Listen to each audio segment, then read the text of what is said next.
Disturbance subject కూడా ఏమైనా కానీ కంప్లీట్ చేయండి సార్. మీ ఇష్టం సార్. కూర్చోమంటే కూర్చుంటాం సార్. మానేమంటే మానేస్తాం. వెళ్ళిపోమంటే వెళ్ళిపోతాం సార్ బయటికి. కంక్లూడ్ చేయండి. ఏం సార్ ఇది? కంప్లీట్ చేయండి sir. Investment into productive sector is not debt sir. అధ్యక్ష ఒక్క మాటలో చెప్పాలంటే ఏం క్రియేట్ చేశారు? అసెట్స్ ఏం క్రియేట్ చేశారు? అధ్యక్ష మీరు కూర్చున్న కొత్త సచివాలయం కట్టిందే కేసీఆర్ గారు. మీరు పేరు మార్చిన ప్రగతి భవన్ కట్టిందే కేసీఆర్ గారు. ప్రతి జిల్లాలో కొత్త జిల్లాలో కొలువు తీరిన కలెక్టరేట్లు కేసీఆర్ గారు కట్టిందే. కమాండ్ కంట్రోల్ సెంటర్లు కట్టింది. కేబుల్ బ్రిడ్జ్లు, కొత్త రోడ్లు, ఫ్లైఓవర్లు, అండర్ పాస్లు హైదరాబాద్లో మీరు తిరుగుతున్నాయి. ఇవన్నీ తరగని ఆస్తులు, మీకోసం రాష్ట్ర ప్రజల కోసం ఇచ్చిన ఆస్తులు. యాదాద్రి ఆలయం నుంచి మొదలు పెడితే అంబేద్కర్ సచివాలయం దాకా మొత్తం కట్టిందే కేసీఆర్ గారి ప్రభుత్వం. అదేవిధంగా అధ్యక్ష 33 జిల్లాలుంటే అధ్యక్ష ఉత్తమన్న నవ్వుతున్నారు. అధ్యక్ష వారు ఉన్నప్పుడు మంత్రిగా సూర్యాపేటలో మెడికల్ కాలేజ్ లేదు అధ్యక్ష. కానీ సూర్యాపేటలో మెడికల్ కాలేజ్ పెట్టింది ఎవరు అధ్యక్ష? కేసీఆర్ ప్రభుత్వం కాదా? నల్లగొండలో మెడికల్ కాలేజ్ పెట్టింది ఎవరు అధ్యక్ష? కేసీఆర్ ప్రభుత్వం కాదా? వికారాబాద్ జిల్లా చేసింది ఎవరు అధ్యక్ష? కేసీఆర్ ప్రభుత్వం కాదా? అధ్యక్ష ఇవన్నీ వాస్తవాలు, ప్రజలు వింటున్నారు. అధ్యక్ష మేము మిషన్ భగీరథ అనే కార్యక్రమం తీసుకున్నాం, ఇంటింటికి నీళ్ళు ఇచ్చాం. దానికోసం అప్పు చేశాం. అది తప్పంటారా? భవిష్యత్తు మీద పెట్టుబడి అంటారా? కరువును శాశ్వతంగా తరిమికొట్టే కాళేశ్వరం ప్రాజెక్టు కట్టాం.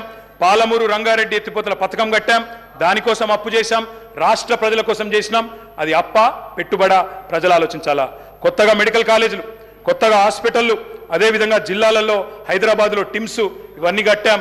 ఇవి అప్పు చేసి కడితే ప్రజలకు శాశ్వత ఇన్ఫ్రాస్ట్రక్చర్ క్రియేట్ చేస్తే అది తప్ప మంచిదా? ప్రజలు ఆలోచించాలి. 24 గంటల కరెంట్ ఇవ్వడానికి, కరెంటు వెలుగుల కోసం వెలుగు జిలుగులో తెలంగాణ ఉండాలని చెప్పి విద్యుత్ ఉత్పత్తి కేంద్రాలు కట్టాం. దానికి అప్పు చేశాం.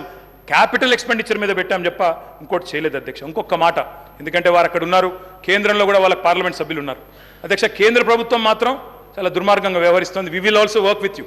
మేము will come to your rescue. మీతో కలిసి పనిచేస్తాం. కేంద్రంలో ఉండే బీజేపీ ప్రభుత్వం ఈరోజు తన అప్పులు నియంత్రించుకోవడం చేతగాక వారికి అనుకూలంగా మాట్లాడుతున్నా సార్. అదన్న వినండి సార్. కంక్లూడ్ చేస్తున్నా సార్. వారికి అనుకూలంగానే మాట్లాడుతున్నా. అరే కేంద్రం వాళ్ళ మీద కత్తి కడుతుంది, వాళ్ళకి ఇబ్బంది అవుతుందని చెప్తున్నా సార్. నేనేమంటున్నా sir? We'll come to their rescue sir. But అన్న మీకోసమే చెప్తున్నా, మీకు ఇంకా తెలియదు ఆ విషయం. అధ్యక్ష కొత్తగా వచ్చిన సభ్యులు కొంతమంది తొందరపాటులో ఉన్నారు అధ్యక్ష. ఇంకా చెప్పాలంటే ఇంకా చాలా ఉంది అధ్యక్ష. కానీ నేను 2-3 విషయాలు చెప్పి ముగిస్తాను అధ్యక్ష. హెల్త్ గురించి మాట్లాడారు. ఎవరి హయాంలో అధ్యక్ష? నేను బోను బిడ్డో సర్కారు దవాఖానకని పాటలు రాసింది మీ హయాంలో కాదా? ఇవాళ తెలంగాణ ప్రభుత్వం వచ్చిన తర్వాత ఎక్కడి నుంచి ఎక్కడికి వచ్చినాం అధ్యక్ష? 10 ఏళ్లలో ఏమేం చేసినాం అధ్యక్ష? తలసరి ఆరోగ్య బడ్జెట్ ఆనాడు 925 కోట్లుంటే మేము దాన్ని 3,532 కోట్లు చేసినాం.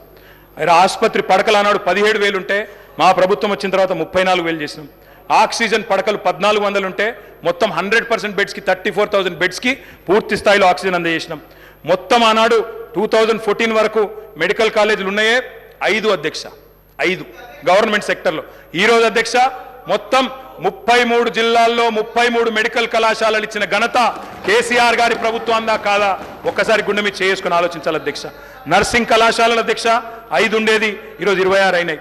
MBBS seat, I'm only speaking subject sir. Subject కానీ అమరావతి చాలా సమయం sir. I'm purely speaking subject. ఇంత అసహనం ఎందుకు సార్? కంప్లీట్ చేయండి sir. I'm concluding sir. I'm